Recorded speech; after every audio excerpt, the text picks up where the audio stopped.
ചൈനയും നരകക്കുഴികളെന്ന് പരാമർശിച്ച American president Donald ട്രംപിന്റെ പരാമർശത്തെ പരിഹസിച്ച് ഇറാൻ. അമേരിക്കയിലെ ജന്മാവകാശ പൗരത്വ നിയമങ്ങളിൽ മാറ്റങ്ങൾ വരുത്തണമെന്ന് ആവശ്യപ്പെട്ട് ട്രംപ് സോഷ്യൽ മീഡിയ പോസ്റ്റ് പങ്കിട്ടതിന് പിന്നാലെയാണ് ഇറാൻ രംഗത്തെത്തിയത്. ജന്മാവകാശ പൗരത്വത്തെ വിമർശിച്ച് വംശീയ പരാമർശം പങ്കുവച്ച് യുഎസ് പ്രസിഡന്റ് ഡൊണാൾഡ് ട്രംപ് കഴിഞ്ഞ ദിവസം രംഗത്തെത്തിയിരുന്നു. ട്രൂത്ത് സോഷ്യൽ പ്ലാറ്റ്ഫോമിലാണ് കുടിയേറ്റ വിരുദ്ധ പരാമർശം പങ്കിട്ടത്. ഇടക്കാല തിരഞ്ഞെടുപ്പിന് മുന്നോടിയായി ജനപ്രീതി കുറയുന്നുവെന്ന റിപ്പോർട്ടുകൾക്കിടയിലാണ് ട്രംപിന്റെ നീക്കം. കടുത്ത വലതുപക്ഷ നിരീക്ഷകനും റേഡിയോ അവതാരകനുമായ മിഖായേൽ സാവേജ് സോഷ്യൽ മീഡിയയിൽ എഴുതിയ പോസ്റ്റാണ് ട്രംപ് പങ്കിട്ടത്. അമേരിക്കയിൽ ജനിച്ചവർക്കുള്ള നിയമപരമായ പൗരത്വത്തെയും പരിരക്ഷകളെയും വിമർശിച്ചായിരുന്നു പോസ്റ്റ്. ജന്മാവകാശ പൗരത്വത്തിന്റെ വ്യാഖ്യാനങ്ങൾ കുടിയേറ്റക്കാർക്ക് അനുകൂലമാണെന്നും ചൈനയിൽ നിന്നോ ഇന്ത്യയിൽ നിന്നോ അല്ലെങ്കിൽ ഗ്രഹത്തിലെ മറ്റേതെങ്കിലും നരകത്തിൽ നിന്നോ മുഴുവൻ കുടുംബത്തെയും അമേരിക്കയിലേക്ക് കൊണ്ടുവരാൻ അനുവദിക്കുകയാണ്. ഇവിടെ ഒരു കുഞ്ഞ് ജനിച്ചാൽ പൗരത്വം ലഭിക്കുന്നു. പിന്നീട് അവർ മുഴുവൻ കുടുംബത്തെയും ചൈനയിൽ നിന്നോ ഇന്ത്യയിൽ നിന്നോ അല്ലെങ്കിൽ ഗ്രഹത്തിലെ മറ്റേതെങ്കിലും നരകത്തിൽ നിന്നോ കൊണ്ടുവരുന്നു. അത് കാണാൻ നിങ്ങൾ അധിക ദൂരം പോകേണ്ടതില്ല. ഇന്ന് വരുന്ന കുടിയേറ്റ വിഭാഗത്തിലുള്ളവർക്ക് ഈ രാജ്യത്തോട് വിശ്വസ്തതയില്ലെന്നും പോസ്റ്റിൽ പറയുന്നുണ്ട്.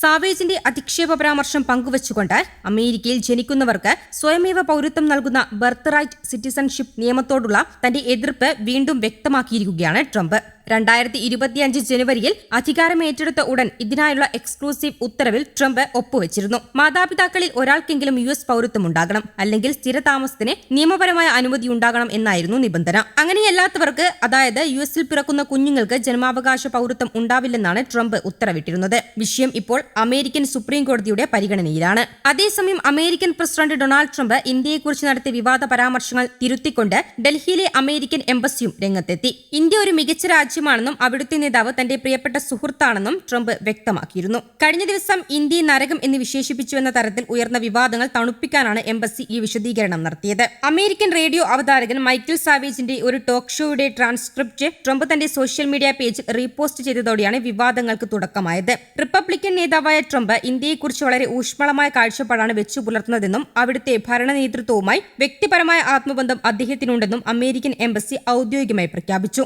അതേസമയം ചൈനയെ നിരന്തരമായി ആക്ഷേപിക്കുകയും ഭീഷണിപ്പെടുത്തുകയും ചെയ്യാറുണ്ട് ട്രംപ്. ഇറാനിലേക്ക് ആയുധങ്ങൾ അയച്ചാൽ ചൈനയ്ക്ക് വലിയ പ്രശ്നങ്ങൾ നേരിടേണ്ടി വരുമെന്ന് അമേരിക്കൻ പ്രസിഡന്റ് ഡൊണാൾഡ് ട്രംപ് മുന്നറിയിപ്പ് നൽകിയിട്ടുണ്ട്. ഇറാനും യുഎസും തമ്മിലുള്ള വെടിനിർത്തലിനെ ചൈന ഇറാനിലേക്ക് ആയുധങ്ങൾ കയറ്റിയെടുക്കാൻ തയ്യാറെടുക്കുന്നുവെന്ന യുഎസ് രഹസ്യാന്വേഷണ ഏജൻസികളുടെ കണ്ടെത്തൽ സംബന്ധിച്ച ചോദ്യത്തിനാണ് ട്രംപിന്റെ പ്രതികരണം. ചൈന അങ്ങനെ ചെയ്താൽ ചൈനയ്ക്ക് വലിയ പ്രശ്നങ്ങളുണ്ടാകും എന്നായിരുന്നു ട്രംപ് പറഞ്ഞിരുന്നത്. വരും ആഴ്ചയ്ക്കുള്ളിൽ ഇറാന് പുതിയ ചൈനീസ് വ്യോമ പ്രതിരോധ സംവിധാനങ്ങൾ ലഭിച്ചേക്കാമെന്ന യുഎസ് ഇന്റലിജൻസ് വിലയിരുത്തലുകളുണ്ട്. മൂന്നാം രാജ്യങ്ങളെ ഉപയോഗിച്ചാണ് ചൈന ഇറാനിലേക്ക് ആയുധങ്ങൾ കയറ്റി അയക്കാൻ ശ്രമിക്കുന്നതെന്നായിരുന്നു റിപ്പോർട്ടുകൾ. എന്നാൽ യുഎസിലെ ചൈനീസ് എംബസി ഈ റിപ്പോർട്ടുകൾ തള്ളിയിരുന്നു. പിന്നാലെ ഇന്ത്യയും ചൈനയും അധിക്ഷേപിക്കുന്ന തരത്തിലുള്ള വീഡിയോ പങ്കുവച്ച യുഎസ് പ്രസിഡന്റ് ഡൊണാൾഡ് ട്രംപിനെ പരിഹസിച്ച് മുംബൈയിലെ ഇറാൻ കോൺസുലേറ്റ് ജനറലും രംഗത്തെത്തി. മഹാരാഷ്ട്രയുടെ സാംസ്കാരിക വൈവിധ്യം വിളിച്ചോതുന്ന മനോഹരമായ വീഡിയോ പങ്കുവച്ചുകൊണ്ടാണ് ട്രംപിന് സാംസ്കാരിക വിഷമുക്തി ആവശ്യമാണെന്ന് consulate പരിഹസിച്ചത്. News desk, Kerala Kaumudi.